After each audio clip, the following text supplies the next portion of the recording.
start. And so, good morning, everyone. I'm still, as I said, I'm still in China, and I think that last last week we were speaking from um, Chantrudushin, the Day of Miracles. And I think I told you that I'm going to visit Kumbum, Lama Tsongkhapa's monastery, in the afternoon, and I had another translation session in the afternoon here. So I thought that I'll outsmart everyone else. Put my computer and my laptop in my backpack, and I thought of finding a spot at Kumbum and translating from Kumbum. I thought it's going to be great. I had a great idea. I thought I cracked it all, but as it turned out, when I arrived at Kumbum, it was full with thousands of people and also lots of police and lots of army people all around.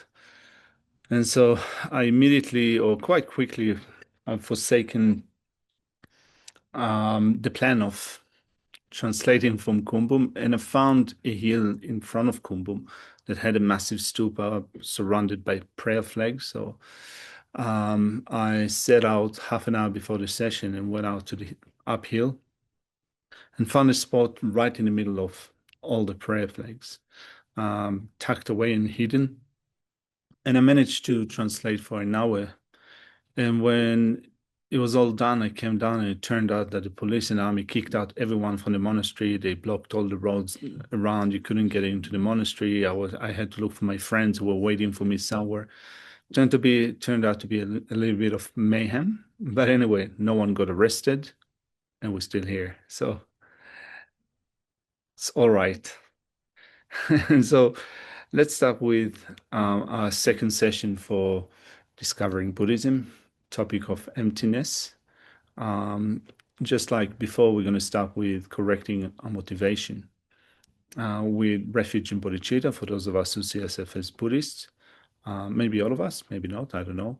But for those of you who might still be investigating the path, you can think that today and for the next few weeks, you're going to keep your mind open with the development of wisdom. And I think that particularly this Deep Beam module is suited for everyone, Buddhists and non-Buddhists alike, in that if all of us find ways to understand reality better, we can, as I said before, decrease the power of our afflictive states of mind, have less anger, less attachment, be more wise about what we do and what we say and what we think. So it's going to be beneficial for everyone.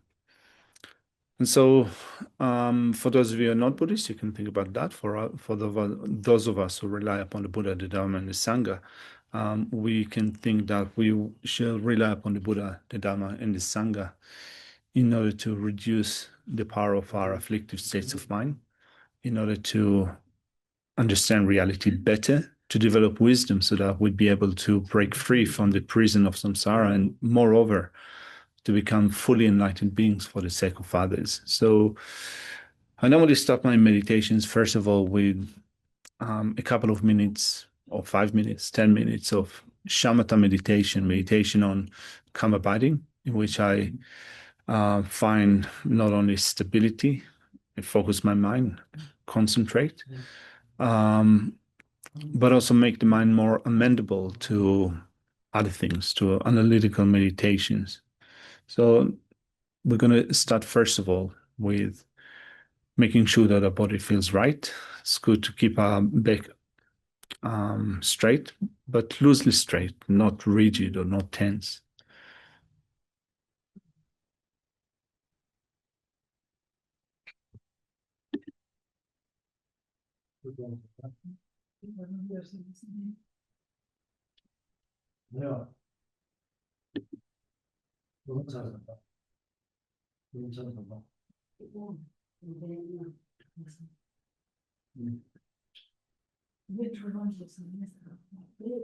Making sure that there's no tension in our body. We're going to turn our attention to the breathing cycle and count a round of 21 breaths. So, meditation on the breath is a method. It's not a goal, it's not a target, but the breath is with us every day, all day long, so long as we're alive. So, it offers a convenient and easy focus for a mind that can concentrate, utilizing mindfulness, which remembers the breath, does not forget, and alertness or vigilance,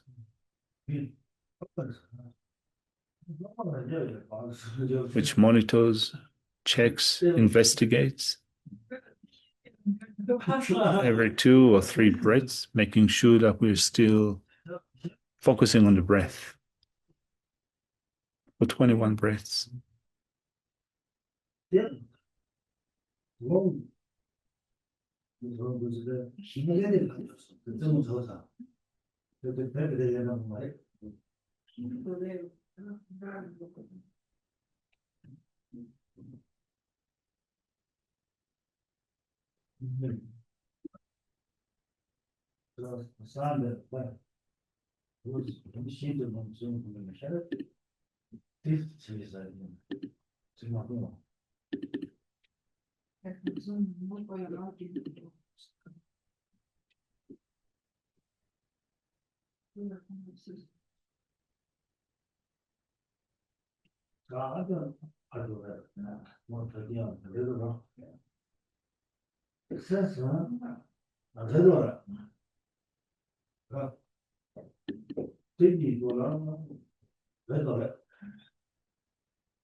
And at the beginning of our session today, as I said, I'm thinking of the benefits of wisdom, recognizing that whatever problem, difficulty, or challenge we face in our life, it is often or always related to misunderstanding reality. It is based on misunderstanding reality, not on unknowingness, but ignorance that twists and distorts reality.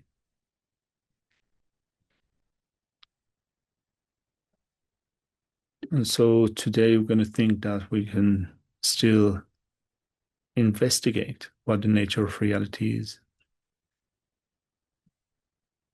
aiming at reducing the power of our afflictive states of mind and creating the foundation for developing wisdom that will lead us across samsaric ocean of suffering to liberation and enlightenment. In order to do so, we think we rely upon the Buddha, the Dhamma, and the Sangha.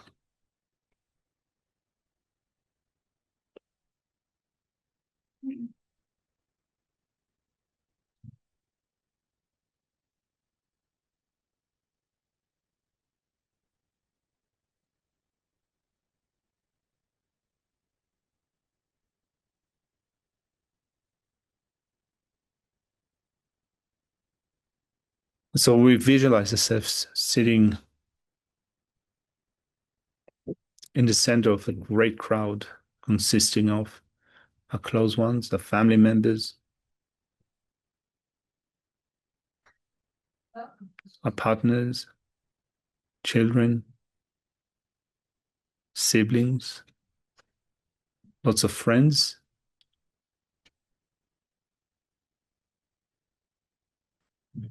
also myriad strangers, and even enemies, with the recognition that none of us wants to experience suffering. Everyone is seeking happiness and well-being.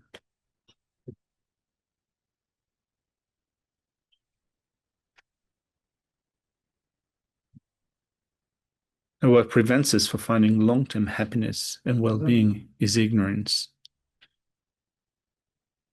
So we think that in the space in front of us, we find the Buddha,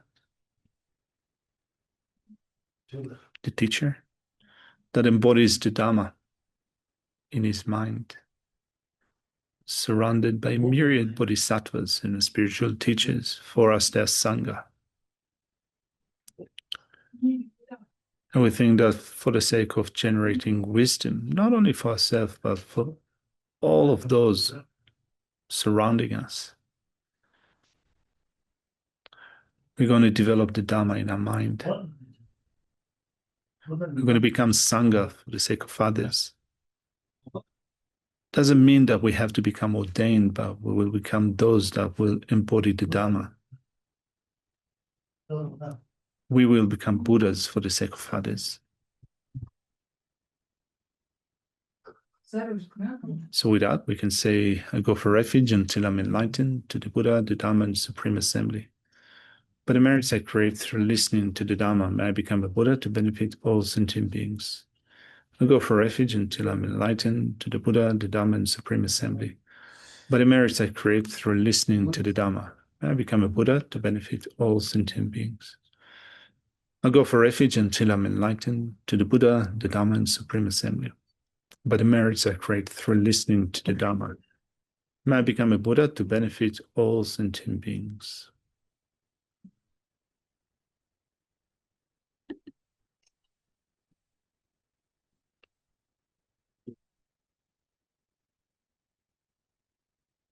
All right, let's continue.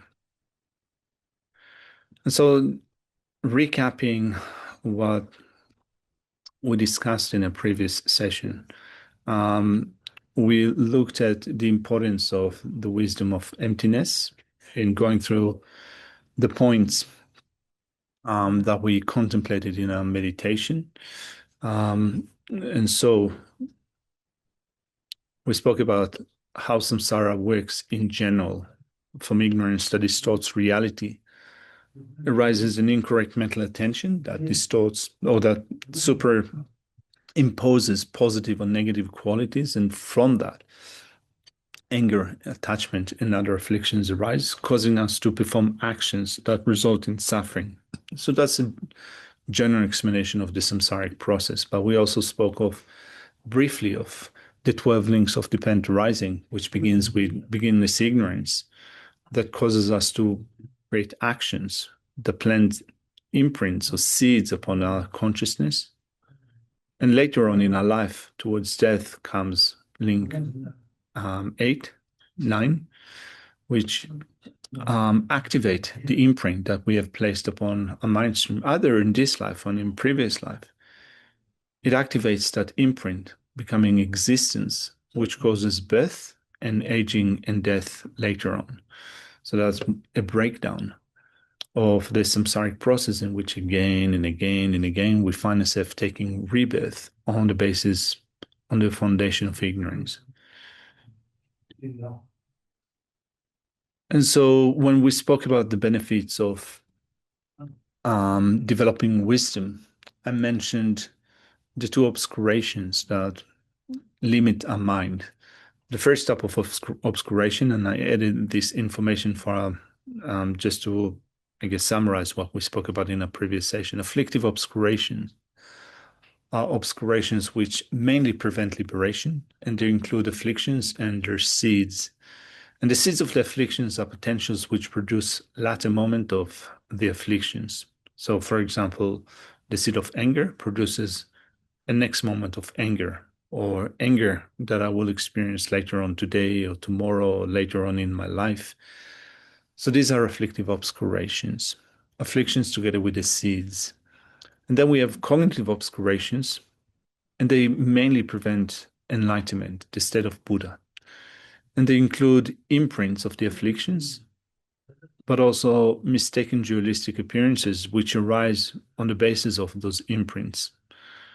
So the imprints of the afflictions are potentials which produce mistaken dualistic appearances. So everything that we see now, everything that we experience as ordinary beings, either with our sense consciousnesses, with our eyes, with our ears, with our nose, but mainly with our mental consciousness, everything that appears to us appears as if it exists in and of itself, from its own side, objectively, in the object itself, not in the way that we see it. And those mistaken appearances appear because of the imprints of ignorance. So long as we have the imprints of ignorance, for that long we will not be enlightened. Not only because they produce those mistaken appearances, but also because they prevent knowledge of everything that exists. Since they prevent knowledge of everything that exists, they're called obscurations to knowledge or cognitive obscurations. And so I recapped that because I said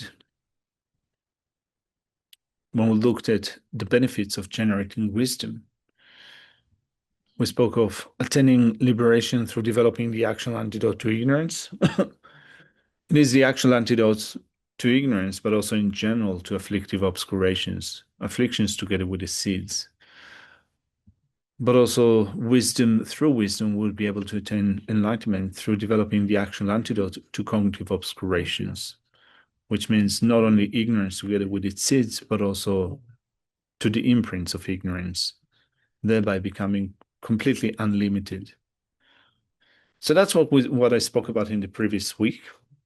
And today I wanted to look at how we approach a study and practice of emptiness. And so, first off, when we look at how we approach our study and practice of emptiness, I want to say, as I said before, the topic of emptiness is not easy. It can be quite complicated. It is heavy loaded with technical terms, and sometimes it is like learning a new language. And so, first off, as I contextualize the teachings on emptiness, maybe I can go back to the turnings of the wheel. So, having attained the state of enlightenment, the Buddha did not teach for 49 days. He made his way from Bodh Gaya to Varanasi in India, or Sarnath in modern India. And there he was approached and was asked to teach for the first time. And the first thing that the Buddha did was teaching the Four Truths. And there are many sutras, many teachings that the Buddha gave, which belong to this first set of teachings that the Buddha set in motion, which are called the turning of the wheel of the Four Truths. Later on in his life, the Buddha was dwelling in a place that was called Rajgir, or the king's court. That's a translation of Rajgir, the king's court, which belonged to the kingdom of Magadha. And there the Buddha gave the second phase of teachings. He said the second set of teachings in motion, teachings which are called teachings on the perfection of wisdom. And in those teachings, the Buddha spoke of selflessness and emptiness. So if in the first turning of the wheel, the Buddha gave general teaching, not only general, but also in-depth teaching, and he also spoke or alluded to the truth, to reality in different sutras, still a really extensive explanation of what reality is was given in the second set of teachings, the teachings on the perfection of wisdom sutras. And there are many sutras that belong to that category. So often we say that, or often when such an explanation is given, it is said that there is the Perfection of Wisdom Sutra in 100,000 verses. There is the Perfection of Wisdom Sutra in 20 or 25,000 verses. There is the Perfection of Wisdom Sutra in 8,000 verses. There is the Heart Sutra that maybe many of us know, maybe all of us have come across in the past, the Perfection of Wisdom, the Heart Sutra, the Heart of Wisdom Sutra.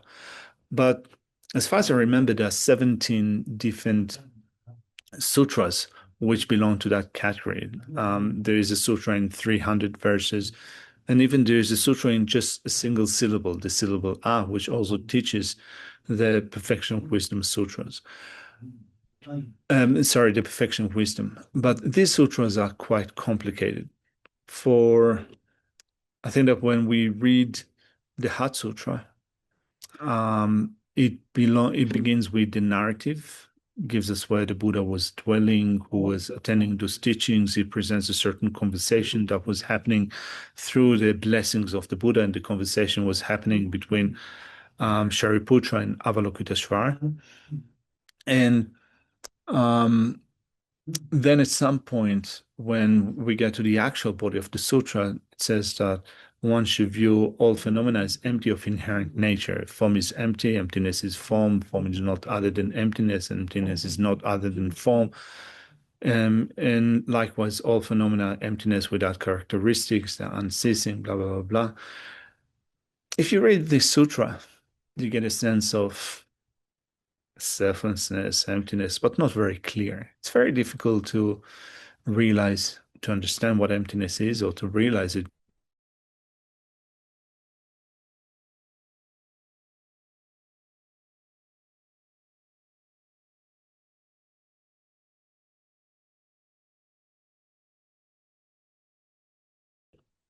I was speaking about tenets, and I was saying that I don't know if at which point I got lost.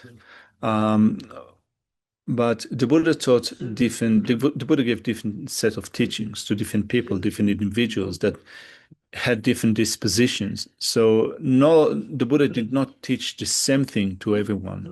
He said one thing to one individual and something that was completely different to another, because the level of understanding, their disposition, their inclination was different. So later on, came other Indian scholars, and they built schools of thought, texts, interpretation, according to some sections of the teachings of the Buddha, and from that, a systemized scriptural tradition of tenets arose. One of the main tenets texts that we're using for the study of tenets was written by an Indian scholar called Bhava Viveka. And so after Bhava Viveka came many Tibetan scholars that gave a more concise explanation of the tenet system. And so studying the text of tenet is quite helpful in terms of approaching more in-depth texts that present an in-depth interpretation of emptiness. So just a second, let's open this. Buddhist tenets is another thing that we can use in order to approach the study of emptiness. And I think that the FPMT has modules in its basic program tradition or system, which also give a very extensive explanation of Buddhist tenets. Anyway, the Buddha gave those teachings on the Perfection of Wisdom Sutras. Then many Indian scholars composed commentaries on what the Buddha said. And the commentaries given by or composed by Nagarjuna and Chandakirti are considered to be the foremost commentaries that we study in the Tibetan tradition. And so particularly here within the FPMT system, we follow the Gelugpa tradition. And the Gelugpa tradition in the study of Geshe has a study program of about 20 years in which a monk or also a nun, after all, there are also quite a few nunneries that teach the course of Geshe, something that is equivalent to a PhD in Buddhist philosophy. And so a monk or a nun starts usually with a few years of preparation in which they study the toolkit for approaching Buddhist philosophy. That takes maybe 3 or 4 years. Then they study a text that is called Abhisama Alamkara, which takes about 7 years, in which they study the method system or the method path. And then they study 4 years of Madhyamika. And in the study of Madhyamika, the philosophical view, they use as a basis a text that was composed by Nagarjuna called Fundamental Treatise on the Middle Way called Wisdom, or the Root of Wisdom, the Foundation of Wisdom. Then on that basis, on this text, Chandrakirti composed a commentary called Supplement to the Middle Way, or Entering the Middle Way, Madhyamika Avatara. These are the main two texts that they study in the Gelug tradition in order to understand emptiness. But again, approaching this text, these two texts, is quite difficult. They're not easy to read. So an Indian and Tibetan master called Tsongkhapa composed a text called The Illumination of the Thought. And this is also a main text that they use in the Gelugpa tradition in order to fathom what Chandrakirti said on the basis of what Nagarjuna said, on the basis of what the Buddha said. They also use lots of other commentaries in order to understand the meaning of emptiness. And so, as we can see just from hearing kind of this description and hearing about these names and mentioning of those texts, it's quite extensive. It's not an easy undertaking.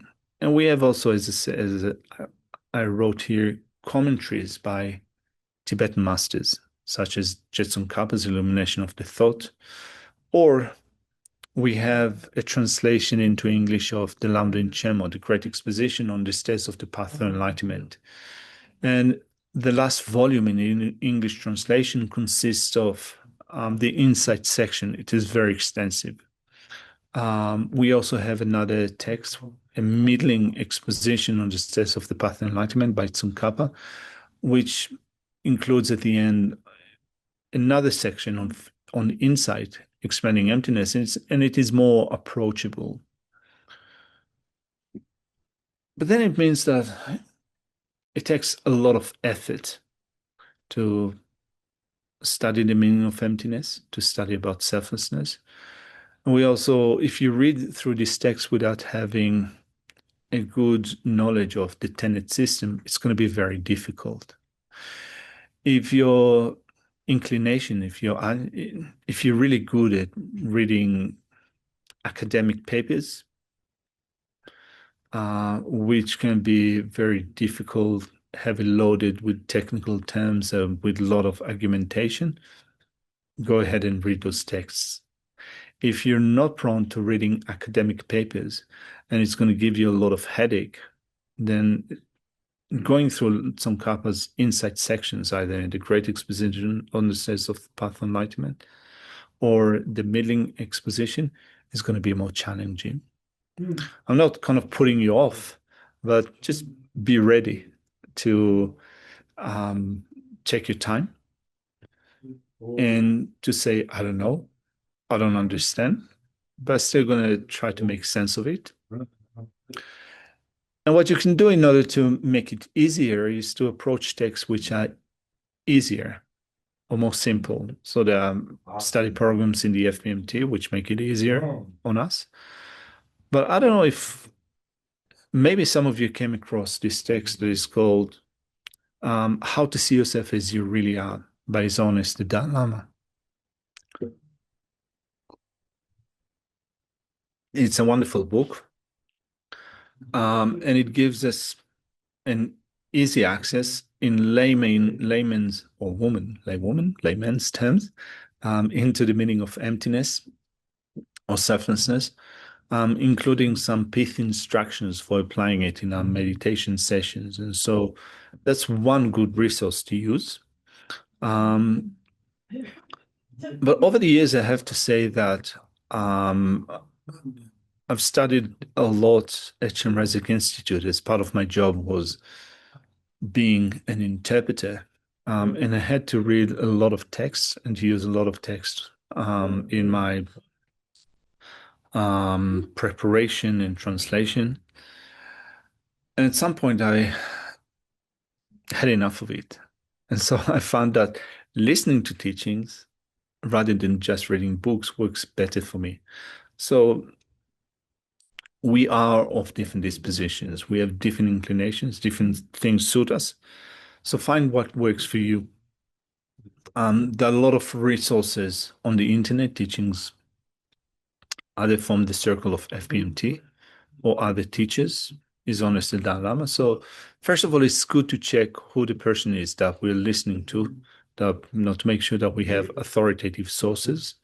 It's good to make sure that we follow someone that comes from the same lineage or similar lineage, so that we'll have we have explanations that come together in a very good way that do not confuse us. Like, for example, if you look at the Gelugpa system or the Kagyu system, those two traditions, both of them speak about emptiness, but sometimes the terms are a little bit confusing.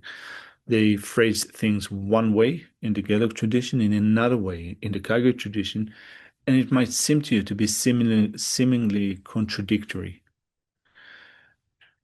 And so it's good to have a base in one tradition to understand it really well. And then you can branch out to other traditions and really contextualize in a better way what they say. I studied for quite a few years in the Gelug tradition in the system of the FPMT, but my ordination teacher is Tai Situ Rinpoche from the Karma Kagyu tradition. And even at the present, when I have discussions with some of the Kempos, a term that is somewhat equivalent to Geshe in our tradition, the Gelugpa tradition, when I have conversations with them, I really have to scratch my head to try to understand what they say about emptiness and selflessness. So it's good to base ourselves in one system to make sure that we do not make a big salad of all of the terms of the terms dealing with emptiness and selflessness.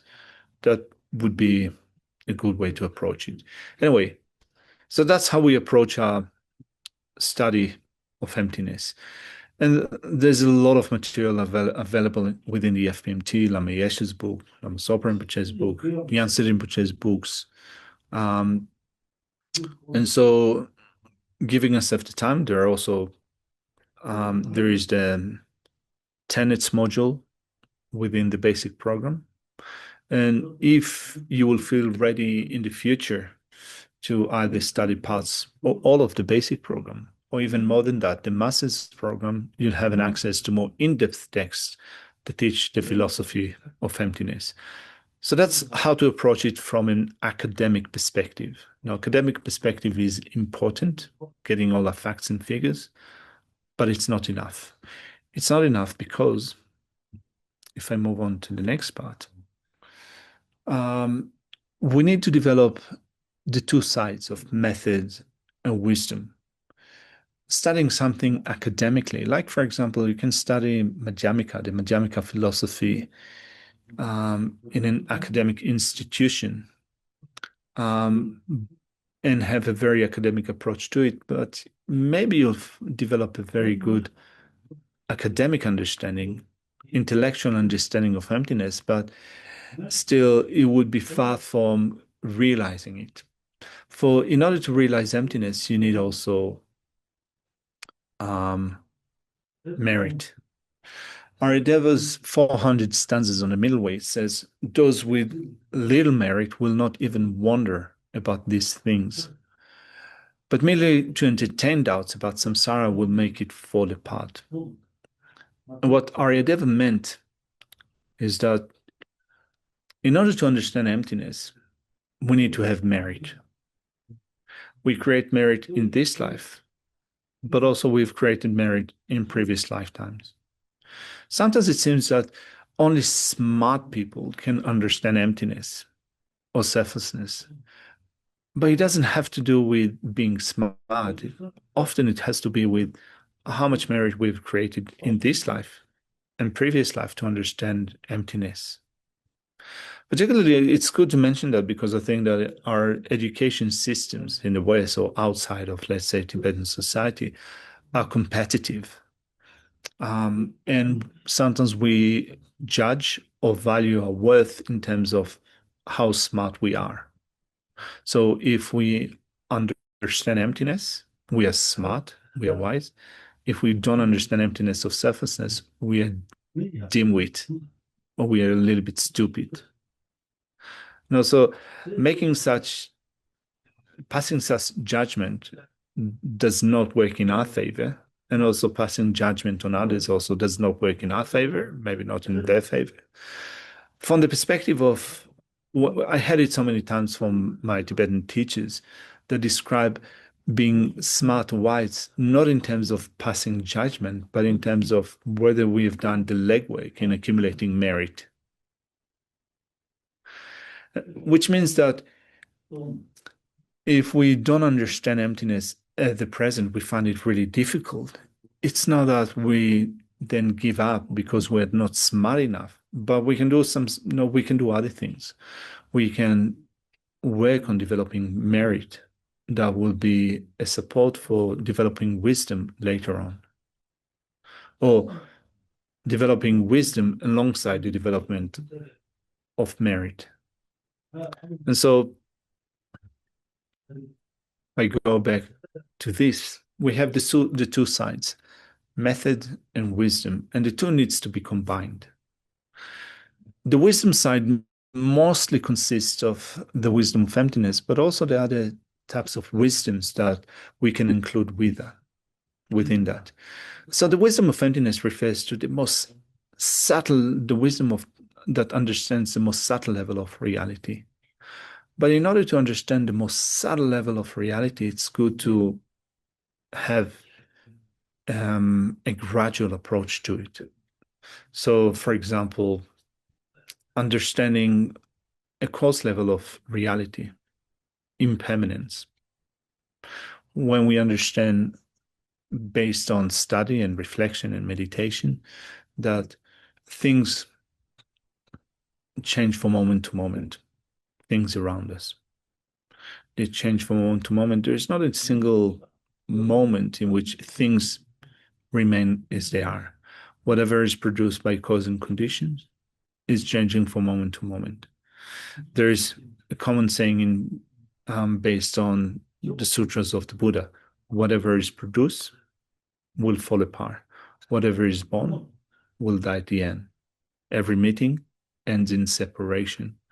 So that's a level of reality that is called a coarse level of reality. Understanding that leads to understanding most subtle level of reality at the end, the reality of emptiness or selflessness. So in general, we need to develop the wisdom side, and there are different types of wisdom, coarse levels that will lead to subtle levels. And then there's the method side, which has to do with things like, for example, developing faith, developing concentration, being generous, being ethical, developing love, developing compassion, developing bodhicitta, practicing the six perfections, or the five perfections, let's say. So the perfection of generosity and ethics and patience and joyous effort and concentration. All of these will lead us to developing wisdom. So through that, we develop the accumulation of wisdom, the method side, and the accumulation of merit, the method side. And the accumulation of merit supports the accumulation of wisdom. So I want to bring it back to the point that studying about emptiness or reading books about emptiness alone is not enough. We also need merit that comes from having a good heart, being kind of solid in our practice. And when I say solid in our practice, again, we develop our Buddhist practice in stages. We cannot have a good practice, a solid practice without doing the legwork of, first of all, studying and reflecting and meditating and cutting ourselves some slack for failing again and again and again. not expecting our mind to transform within 2 months or 6 months or 1 year or 2 years, but to give ourselves the great expanse of time to see how a mind changes within 5 years and 10 years and 15 years, building up the accumulation of merit that will support the development of wisdom. And merit and wisdom also feed each other. The more we have merit, the more we have wisdom. But also, the more we have wisdom, we can create more merit when we understand how, when we understand the interdependent nature of reality. How, for example, we depend upon others, other depends upon us. We do not exist in and of ourselves, completely separated, independent from others. We, based upon this wisdom, we can be more generous, we can be ethical, we can be more patient, we can develop joyous effort and so forth. So wisdom feeds merit, and merit feeds wisdom. So that's one thing that is important to keep in mind. And by the way, kind of it's just occurred to me, or I just remember that for those of you who have visited India or will visit India in the future, or will see documentaries or videos of how things go in Tibetan monasteries when they do debate. As I said, I guess your program takes about, let's say, 20 years of study. And every day they don't have lots of classes. They might have one class or two classes, maybe three. Not a lot of hours. Most of the time, the bulk of the time is spent debating. So normally the evening debate session, let's say it starts at 6 o'clock in the evening, and it starts with prayers. They do praises to Tara. They recite the Heart Sutra. And then the debate goes for a few hours, and they break again within this debate and do some more recitation. And the idea is that you need to build up your merit. It's not enough just to be heady. You need merit in order to support the development of wisdom. And so often within the Tibetan system, I think that the tradition evolved in a way that um, there's the impression that if you want to accumulate merit, you need to do some recitation, some repetitions of something, either of mantras or texts. And for some people it works, for some people it doesn't work.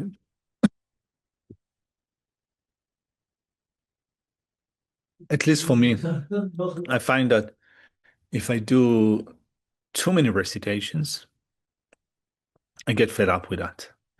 It's like it becomes like a big blah blah blah for me. And so recitation is one way of accumulating merit, recitation of texts and mantras, but just being good-hearted, developing loving kindness, being an ethical person, helping others, meditating on bodhicitta, all those different practices, which are not done only in formal meditation sessions, but also in what you bring to your daily life. All of these are good ways of accumulating merit.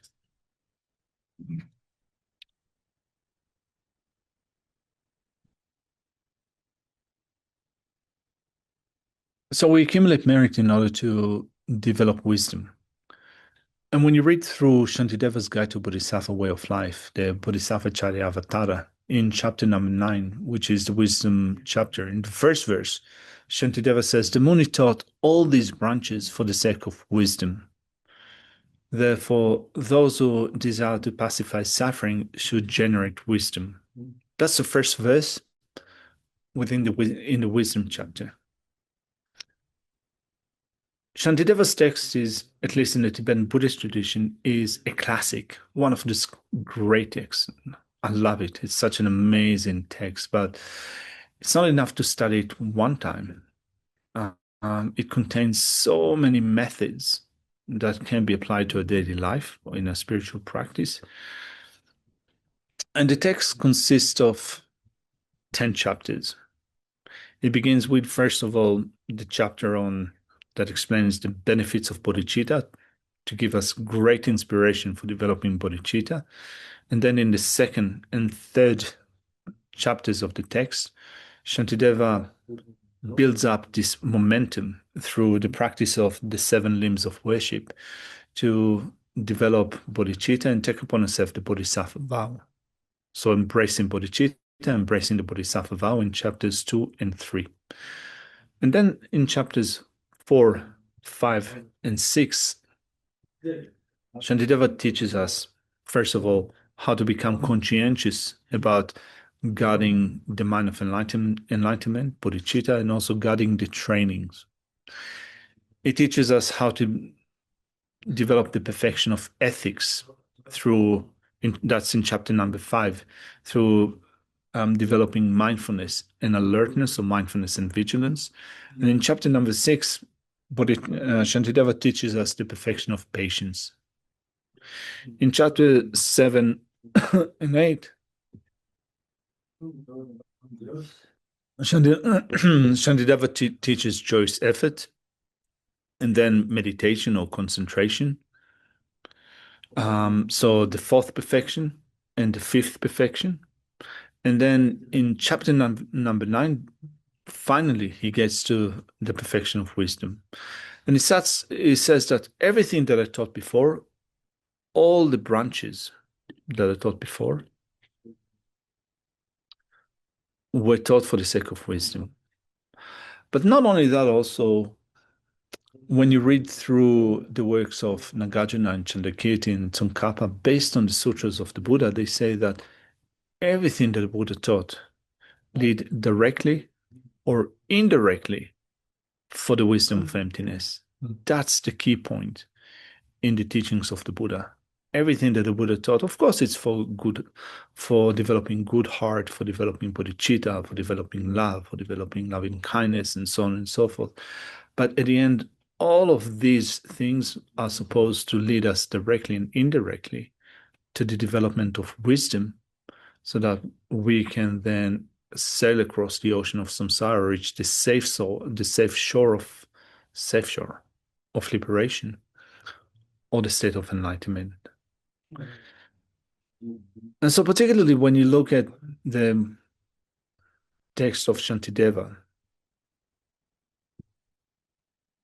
consisting of the 6 perfections, and you work out how all those perfections create favorable conditions for the development of wisdom, the wisdom of emptiness. Or if you read through Tsongkhapa's explanation of the 6 perfections, it goes back from the perfection of wisdom and explain how each one of the perfections is important, it is necessary for the development of wisdom. So if I follow what Tsongkhapa did, in order to develop the wisdom of emptiness, we need concentration or absorption. In Sanskrit, we call it jhana, which means that we need to have a concentrated mind.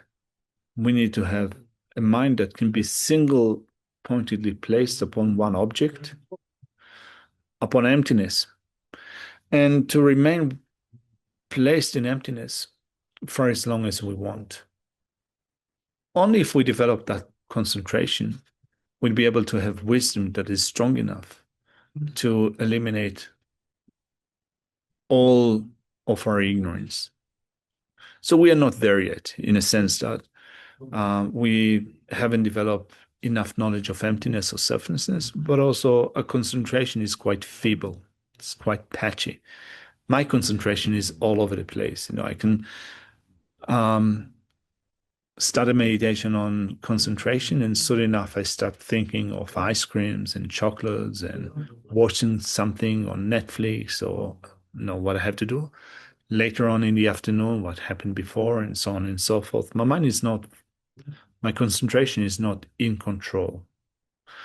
So only if I train in concentration and combine it together with wisdom, I'll have a mind that would be powerful enough to eliminate my ignorance.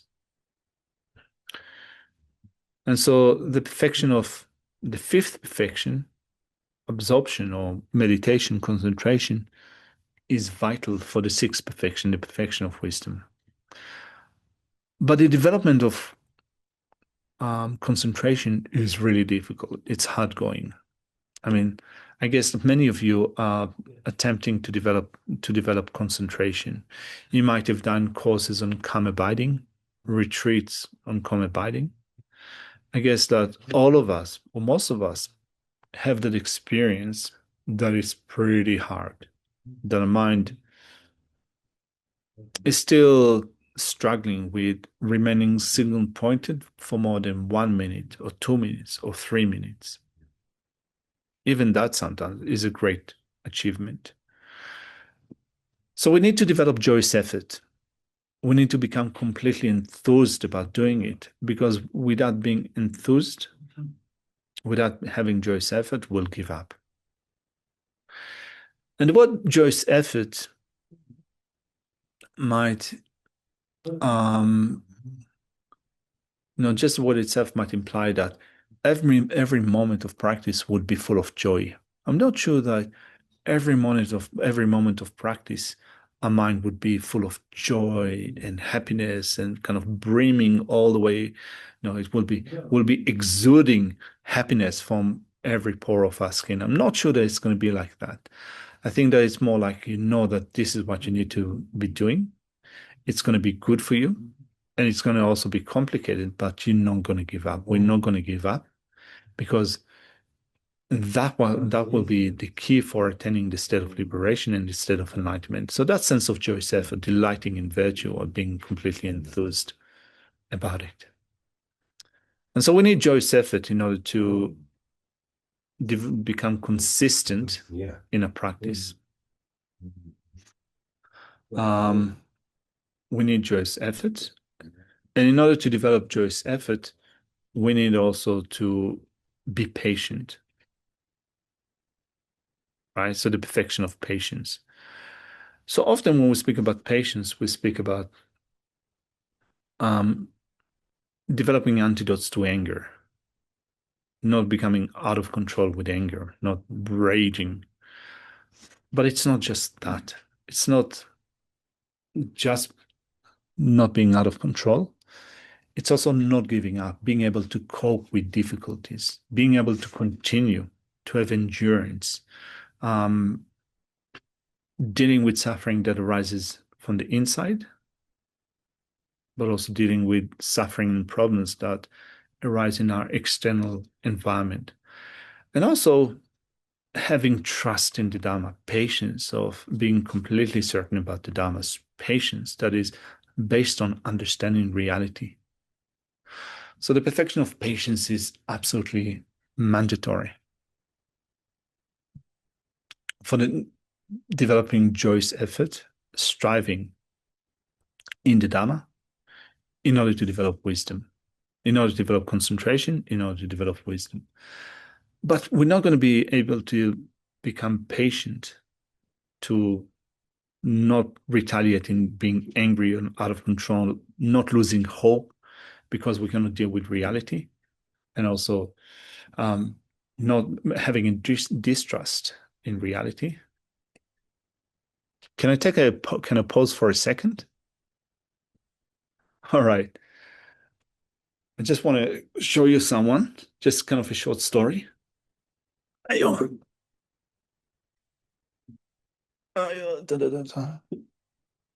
So, whoops.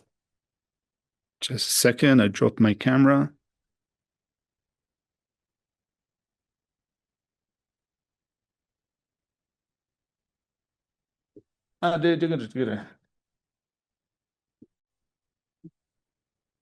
So as I said, I'm here. Hello. Hi, people. This is Kartsön Rinpoche, Kartsön Tulku. And here's the reincarnation of the father of my teacher, who is here. Hello, Rinpoche. So,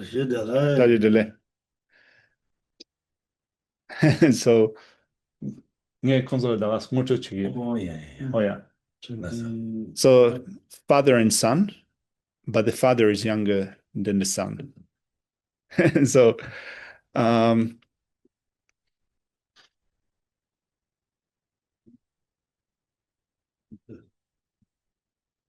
all right, so I'm sitting down again. Damn it. Okay, facing my camera again.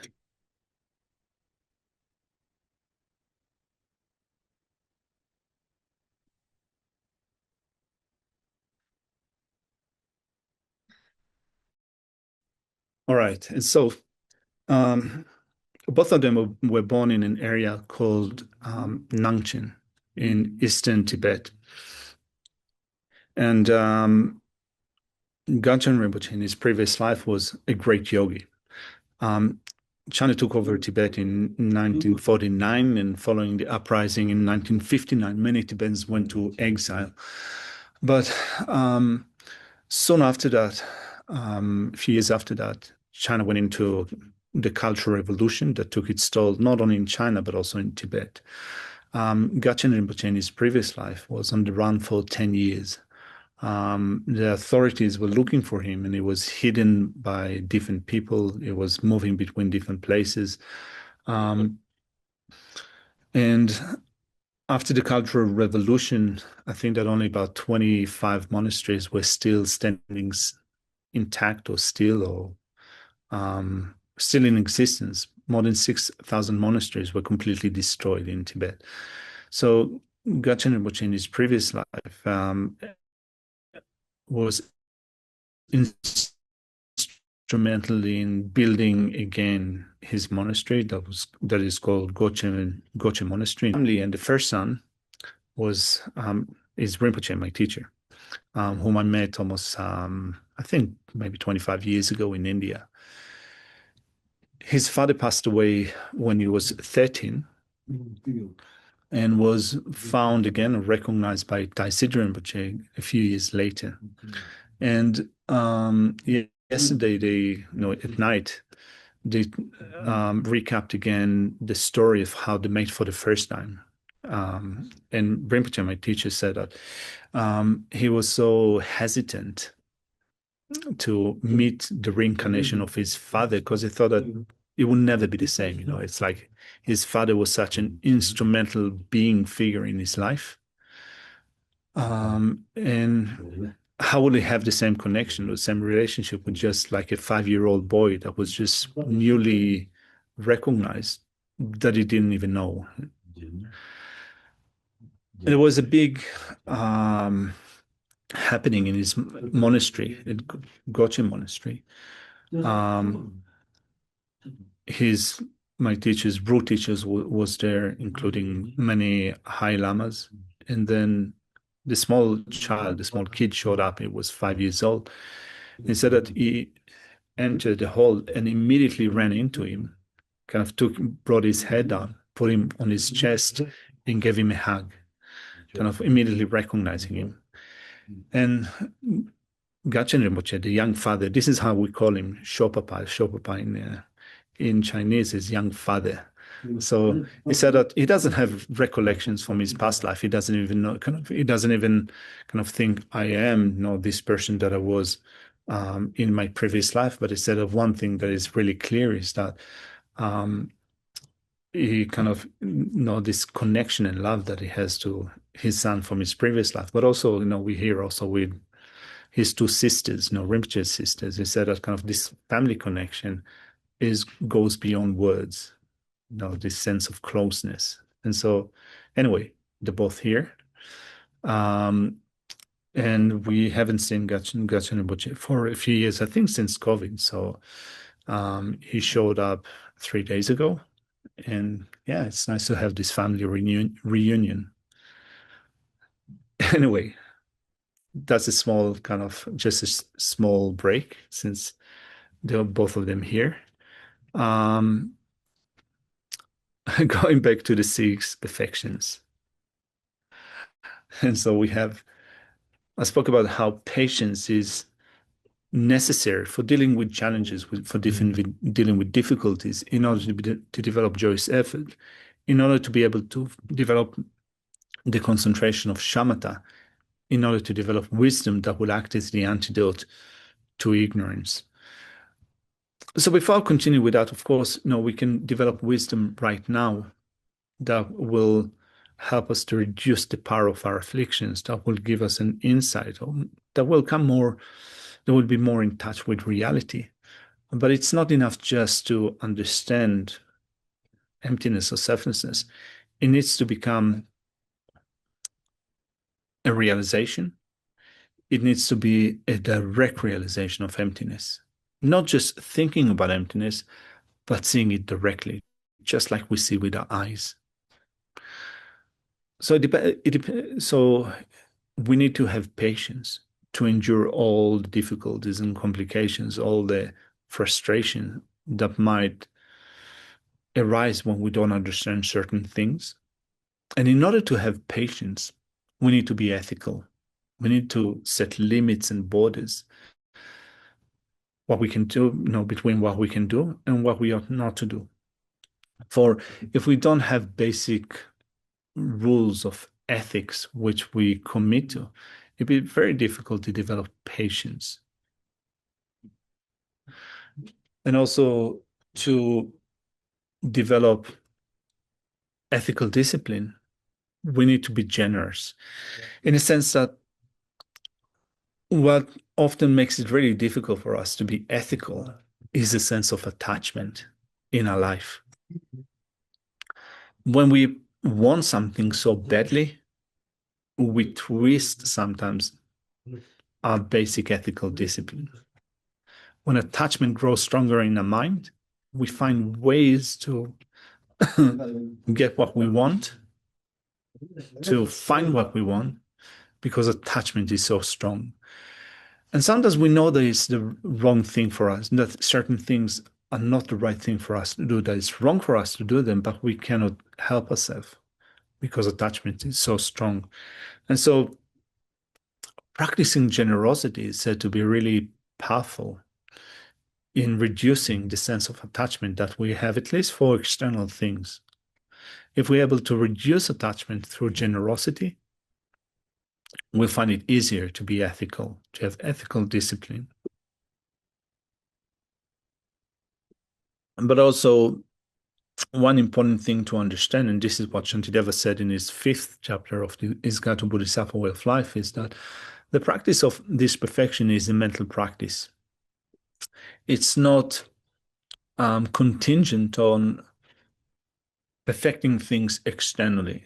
And so I'm saying that because, for example, with generosity, there's that impression that there needs to be a transaction happening, that we need to move on something from our possession to the possession of others, that we need to give money, that we need to give food, that we need to give resources to others. Of course, giving things to others is good, it's important, but the practice of the perfections is mostly mental. And the essence of the perfection of generosity is the intention to give, the will to give. For you can you can have a transaction that is happening, but in your heart, you're not happy about it. Like, for example, you give $100 to another person and you think, bugger that, I could have used $50 for something. Just give them $50 and use the remaining for myself. So you can do the transaction, but without that strong intention to give. Yeah, so you give something, you're generous, but it's not the nature or the essence of the perfection of generosity where you develop the intention to give. So there are ways to go about developing the intention to give. You can visualize it. We have great meditations, like, for example, the meditation on Tonglen, giving and taking. The giving part, good for developing that sense of generosity.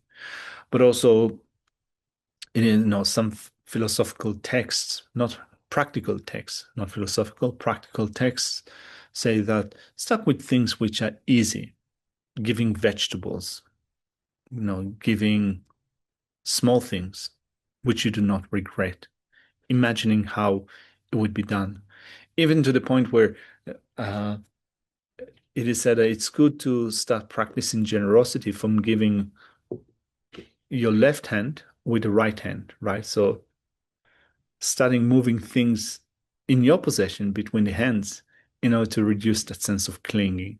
I don't know.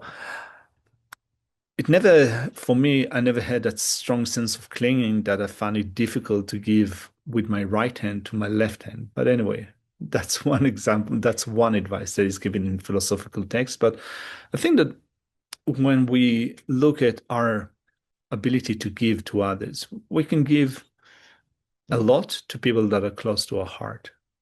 We can donate organs from our own body to the people that are close to us, to our children, to our brothers and sister, or close family member, close friend. Harder to someone that we don't feel a lot of connection with, even harder to an enemy. Our ability to give depends on how close we feel to another person. So developing love, developing sense of connection, developing sense of closeness to others, slowly, bit by bit, over years, is helpful in terms of developing the intention to give with generosity, developing the intention to guard, the minded guard, with ethics, developing a mind that is not disturbed, that is not upset, that is not out of control, with the perfection of patience, becoming enthused about virtue. That's the perfection of joyous effort. Developing concentration in single pointed mind. That's the perfection of concentration. And then developing wisdom. So all of these perfections are essentially mental practices. Of course, some of them have physical aspects, but essentially they're mental. So all of these, Shantideva said, we're taught for the sake of developing wisdom. And so I want to bring it back to um, what to our approach to a study and practice of wisdom, the wisdom of emptiness. The intellectual part is important, but it's not the only thing. And also, if we don't do the legwork of love and compassion and generosity and ethics and patience and so forth, we'll still be struggling. So we develop a long-term approach to the wisdom of emptiness, of selflessness, in which I think that it's good to develop that sense of belief, or at least to contrive it in thinking that in the future it will happen. What I need to do is to continue to study, to reflect, to meditate, not just on emptiness, but on all the other things. Long term, I'll have a, I'll be kind-hearted, but also I'll be wiser. So that's it about the combination of both method and wisdom, the accumulation of merit, the accumulation of wisdom. That's for the development of wisdom. Any questions, by the way, or comments? Cynthia? Hi, Venerable. Thank you for your teachings. I have two related questions. Um, so when we say you're explaining the intention is the more essential part of the practice, if I mean in terms of intention versus the action. Mm, So when we say method, then as opposed to wisdom, where it's primarily the mental practice. Would that be correct? So that's the first clarification. Second is then if because I'm thinking in terms of negative karma. So when we talk about negative karma, sometimes talk about that the karma is completed with the action. So does that not apply to the positive merit that if we have an intention, won't it be better if we also try to complete it with action?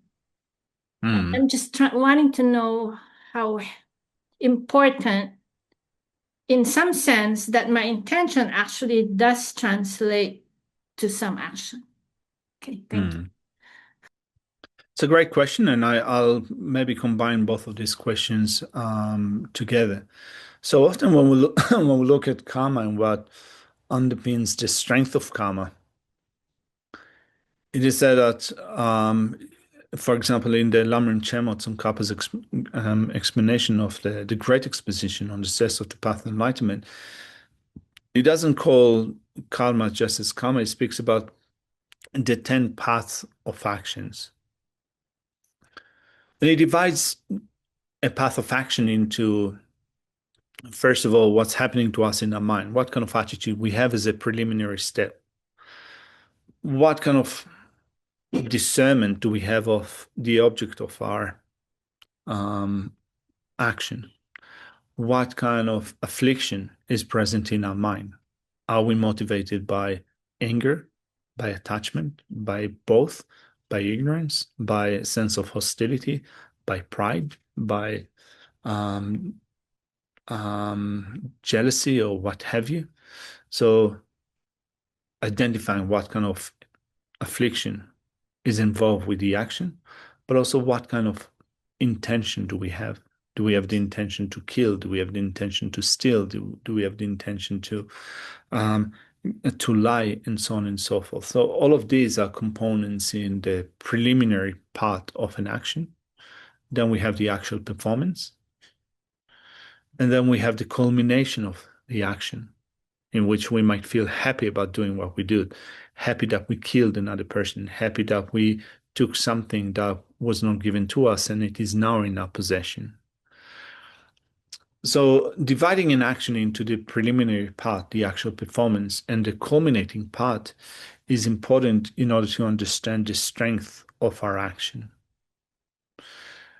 So, the intention is important, as you said, Cynthia. But And so, for example, we might have the intention to kill, in that we think that, it's often when we think of someone that we dislike, not just someone from kind of, next door, or, when we think of our current political situation around the world, either in the US or in the Middle East or somewhere else, we have thoughts, morbid thoughts sometimes. I wish that that person would just get the hell out of our life. Um, I mean, it's inevitable. Our mind is not totally motivated by love and compassion. We have morbid thoughts. I have morbid thoughts.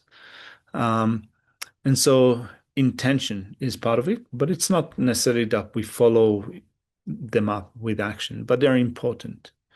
We can perform action without a certain intention, which means that when we perform an action without having like a strong intention to do it, the action would be not as powerful. It would be weaker than an action that is motivated by a strong intention.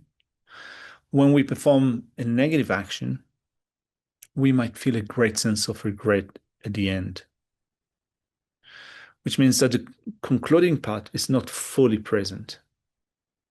We've completed the action. Like, for example, we might kill another person or killed another life. We might taken life of insects, bugs, animals, but we feel a great sense of remorse. It means that the action was not completed. It still has a karmic consequence, but it's not as heavy as it would have been had we felt completely happy about it. That was the right thing to do. So the intention is important. The performance is also important, and the combination is important for a strong action. The same thing goes with positive action. So we have positive intention. We need positive intention. We need to do the action. And also we need to be happy about it, not regret it. And so, for example, I said a few minutes ago that suppose that you think that, oh, I'm going to give $100 to another person. Then you give, because they need it. Then you give it. And immediately after giving it, you think that, bugger that. I should have given only 50. It would have been enough. I mean, it happens, doesn't it? it means that the culminating part is missing or is lacking to a certain degree. Makes it difficult for us to feel happy about giving. We feel a sense of regret, which means that the positive action that we've done is now minimized. It is weaker. So it's important, by the way, since I mentioned that, it's important to give just enough, in a sense that we can feel happy about it and don't feel a sense of regret. Don't rush into giving, not to have completely calculated giving, but to know what the limits are and increase it over time. And so the intention is important. The performance is important in order to create strong positive actions and also to know about it to avoid strong negative actions. Yeah. So I agree with you, Cynthia. Does it answer your question, Yes, Cynthia? thank you so much. Thanks. Cool. Nan from Santa Fe. Yes, from the nighttime to the morning. Okay. Thank you. Thank you so much for introducing us all to your teacher and his father. That means so much personally to me, and I'm sure to everyone in your class right now. That's a very, very wonderful gift. And thank you for kind of letting us know a little bit more of you personally and your life and where you are. So I just wanted to thank you. Thank you. By the way, thank you very much. But also have to say that sometimes I forget how fortunate I am for being able to do it. Um, you hear sometimes stories about crazy yogis that do crazy stuff and they're a little bit extreme, and you think, oh, if only I had this kind of like great teacher that are a little bit extreme, they can challenge me, it'd be great. I'll be able to progress along the steps of the path. You hear stories about, for example, Lama Zopa Rinpoche, who was known to be working for the sake of others during the daytime, but also the nighttime, not sleeping, hardly getting any sleep. And you think that, oh, I wish I had this great teacher, leading me all the way to enlightenment effortlessly. My teacher is a little bit like that, and sometimes it's just like I just can't deal with that, in the sense that, like for example, now it's we started a session at 9 o'clock in the morning here. And my teacher goes into those phases where he stays up. No, we stay up till 3 o'clock and 4 o'clock and 5 o'clock in the morning and speak about different things.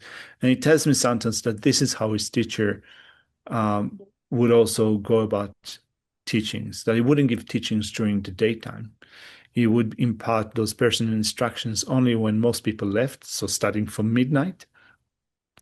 And it sounds really cool, but then it's just kind of, I just can't deal with that sometimes. I just think, just, I want to go to bed. I want to have a good sleep. I have a 9 o'clock session tomorrow morning. Just give me a break. And so I went to bed like a few hours ago. It was 4:30 in the morning, set an alarm clock for 8 o'clock. And when I woke up, he was still up with his sisters and his father, or Shopapa, speaking Dharma stuff. So, I feel quite fortunate, but then I have to remind myself sometimes when I get a little bit kind of frustrated, just like give me a break, I need to go to sleep. So I need to remind myself sometimes that I am lucky.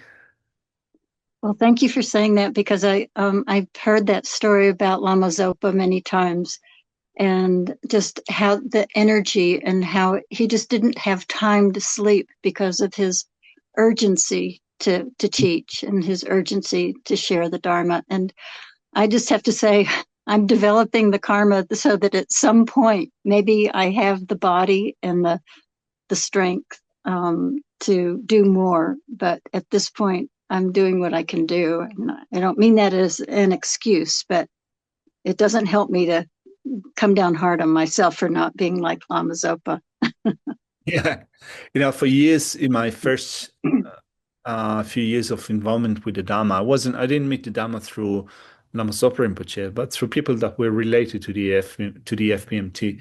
And I had so many stories about Lama Zopa Rinpoche, and it completely put me off, in a sense that just didn't want to do the whole like all night thing without having or sitting for hours in teachings. I just wanted things to be comfortable and reasonable. Only after I met Lama Zopa Rinpoche, and over time I came to see his great bodhisattva qualities. Um, and I remember that, a few years ago, he was at a center in Australia, and he gave teachings on High Griva, tantric teachings, and um, teaching we're supposed to start at 6 o'clock. And of course, he showed up only 3 hours after, and then he started teachings, and he was supposed to give empowerment, and it went on till like 1 o'clock. And my knees were in pain, my ankles were in pain, my back was in pain, my legs were in pain. And I'm one of the monastics, and I'm the translator of the center, so I have to sit, in front with all the, monks, and it's like everyone sees you, you cannot shuffle. And I think myself, just give me a break. And then we came to the part in that empowerment where we had to stand up and put our hands like that on our crown. And Lama Zopa Rinpoche was talking and talking and talking, so it was a reprieve for the legs. But then after 10 minutes, 15 minutes that we were standing like that, I thought myself, just give me a break. My arms are in pain now. I need to sit down. And so, when you hear those stories about those great lamas, they sound pretty inspiring, but then, you still need to work with frustration. Yeah. So the perfection of patience is important for being able to cope with difficulties. Yes. Patience with oneself. Yeah. Yeah. Thank you. So Jay or Jai, am I saying It's it right? Jay. Jay. Thank you. Yep, thank you very much. Okay. I'm hoping you can help me because this is something I've kind of pondered over. It's not philosophically crucial, but I do have an emotional reaction. When I watch the debates, and particularly with the hand slapping, it seems very aggressive to me. Can you talk a little bit about what's going on there? Because I feel uncomfortable with it. I All mean, right. you know what I'm saying? I mean, it may just be my problem, but yeah, that's something I don't understand in that All approach. right. And so I think that probably the different aspects to that. So just the mechanism for those of you who haven't seen a debate happening. If you haven't seen a debate, you can probably look for that on YouTube and you can see examples of debate. So there's a person sitting down. That person needs to hold a philosophical position. There is a person standing up and they are attacking that philosophical position and trying to bring the person sitting down into an philosophical contradiction. So it is really helpful in terms of getting deeper into either the philosophical position that you're debating, that you're defending, or the one that you're trying to pin, to find holes, to pinhole, to see whether you can really hold that philosophical position. So that's the philosophical idea behind that structure. So the person that is attacking that philosophical position is making a point through slapping their hands. Now, in the course of doing hours of debate, it can turn to be quite vocal in a sense that, a person is passionately wanting to defend the position, or the person attacking that position wants to kind of really find holes in that philosophical discussion. So that's the mechanism. And you can get really excited about it. I mean, you can be placid about it, but you can also be passionate about it. So, at Chenrezig Institute in Australia, we had a smaller group of students, in a sense that in the advanced study program, we had maybe 25 people or 30 people.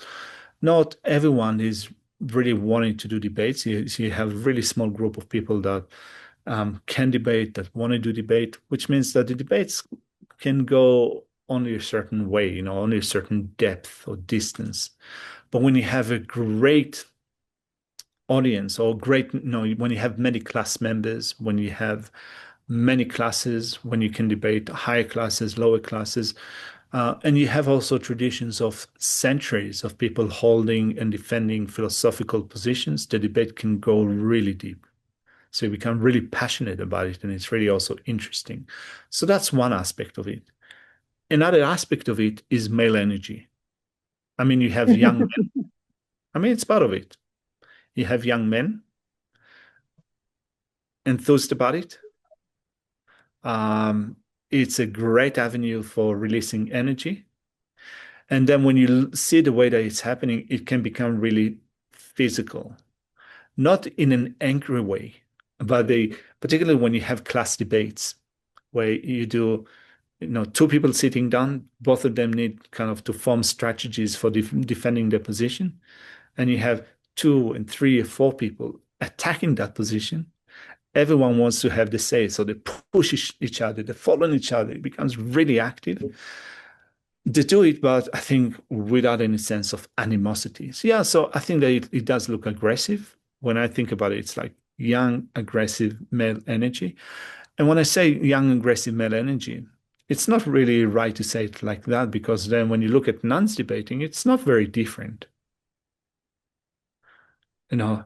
They also become quite physical with each other. They might also push each other in order to set their position. So it is the format. And they become enthused about it. So it's good to kind of, I think, remind ourselves that I'm not angry, but it's just the joy of debate. It might seem to be aggressive, yeah, and some parts of it, I wouldn't know if aggressive is the right way to say it, but it becomes really physical.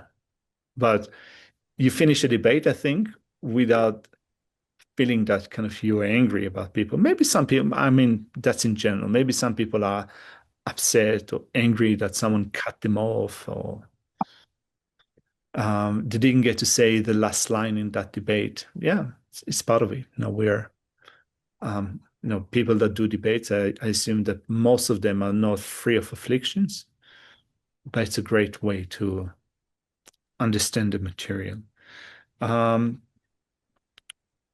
Often also when you see debates done, even in front of His Holiness the Dalai Lama, when he visits the great monasteries, you have a debate presentation. So 2 of the former students are sitting down, and former students are attacking their positions, even in front of the Dalai Lama or in other teachers. Those debate can become really physical, full of young male energy or young female energy or older male and female energy. It's part of the format, but none of that is done with like, I want to just like punch the face of my my rival.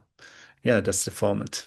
Anyway, go online, look it up on YouTube, and see kind of a little bit of For me, it can aggression be on the. perceived. For me, it can be perceived as doing it in an unkind way.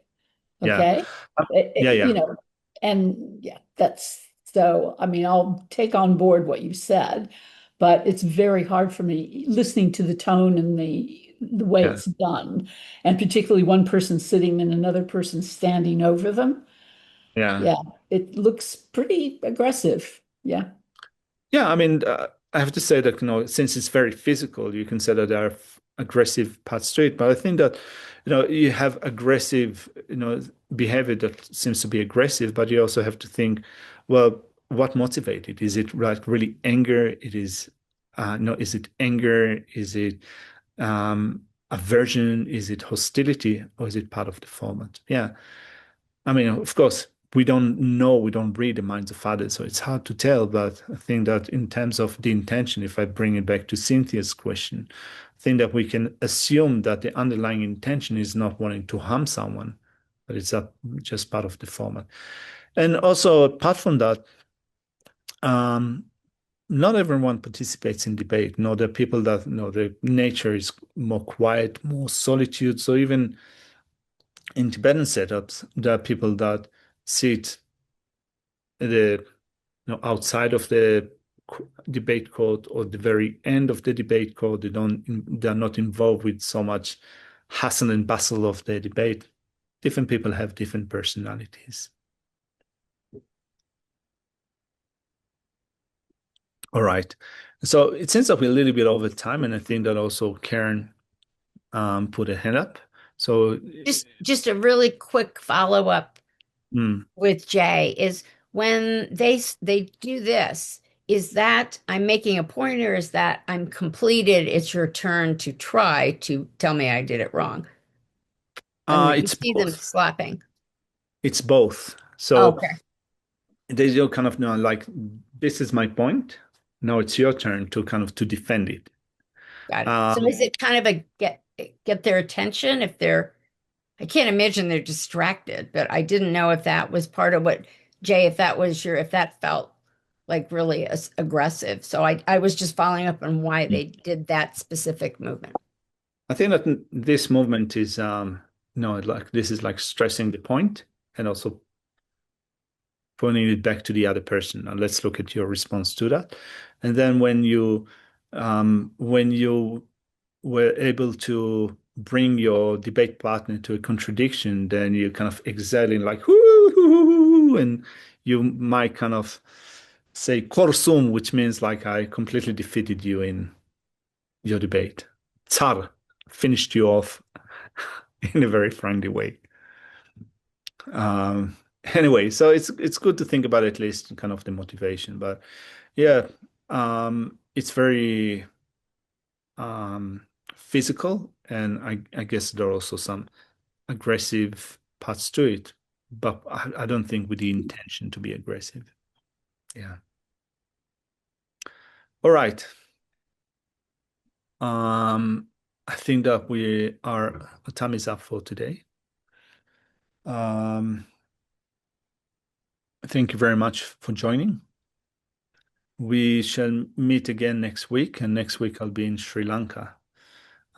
So it's going to be hot and hopefully comfortable. Yeah. So thank you very much for joining. Let's finish off with dedicating all the merit that we have accumulated today. We spoke about merit supporting wisdom, and today we spoke about what we need to do in order to develop the wisdom. So we're going to rejoice in our ability to meet together, to sit together, to think about it, to ponder it, even with the difficulties of language, my accent, not understanding some of the terms and so forth. We are building merit in order to develop wisdom, and we will come to pass the more we stick and follow the process over time. So we rejoice in being able to do so, and we shall dedicate whatever positive thing we got from today, even if it's 1 point. We're going to dedicate it for the blossoming of wisdom in our own mind, in our own heart, so that we'll be able to be better human beings, be better for ourselves, and also be better with our communication with others, so that if we be able to do that, we'll be able to then follow the steps for the liberation and enlightenment. We're also going to finish our prayers with finish our session with prayers for bodhicitta in our mind that will take us to the state of enlightenment in the future. May the supreme jewel bodhicitta that is not arisen arise and grow, and may that which is arisen not diminish but increase more and more. Due to the merits of these virtuous actions, may I quickly attain the state of a Guru Buddha, and lead all living beings without exception into that enlightened state. And we're going to also make a prayer for the long life of His Holiness the Dalai Lama, but not only His Holiness the Dalai Lama, but all the other people that are teaching you, teaching us, providing the Dharma to us. May they have a long life. May all their actions be successful, not only for themselves, but also for the sake of others. So His Holiness is one of them. We can also include Lama Zopa Rinpoche. His reincarnation was not recognized yet, but we were told that he has already been born in Nepal. So may he come back to us quickly and continue to, may he start to study, continue his studies, finish his studies, so that he will be fully qualified to lead all of us from life after life all the way to enlightenment. So may the wish-fulfilling jewel, source of every single benefit and happiness in this world, the incomparably kind Tenzin Gyatso, I beseech, may all your holy wishes be spontaneously fulfilled, not only him, but also all of our teachers. So thank you very much, people, and I apologize for taking a few more minutes from your time today. May you have a good night and see you next time. Thank you very much. Venerable.